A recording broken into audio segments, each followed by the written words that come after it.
जैसा मैंने California real estate के बारे में सुना था, बिल्कुल उससे ज़्यादा अच्छा पाया बल्कि। और मैं लोगों को ये रिकमेंड करूँगा कि इन जो कहते हैं मतलब उसको पूरा करके देते हैं। क्लाइंट का भरोसा इनके ऊपर जो है ना उसको जीत के देते हैं। दूसरी बात ये है कि अपना इनकी जितनी मतलब एक कॉरेस्पॉन्डेंस मेरे साथ हुई है, 3-4 दफ़ा मैं इनके पास पहले आया हूँ, इन्होंने मुझे अच्छा गाइड किया है, अच्छा मुझे इन्होंने जो है ना कन्विंस किया है। इनके प्रोजेक्ट जितने हैं वो डिलीवर भी करते हैं। और जो है अपना मैं इनसे बहुत मुतासिर हुआ। मैं सबको ये रिकमेंड करूँगा कि इनसे आप ज़रूर रब्ता करें जो प्रॉपर्टी लेने में इंटरेस्टेड है बहरिया में। बहरिया आपको पता है फ्यूचर का सिटी है, आगे जाकर जो है ना डिमांड इसी की है।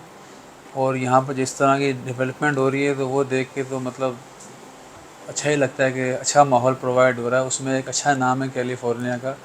और अब ये मैं तो कहता हूँ टॉप बिल्डर्स में इनका शुमार होने लग गया बहरिया।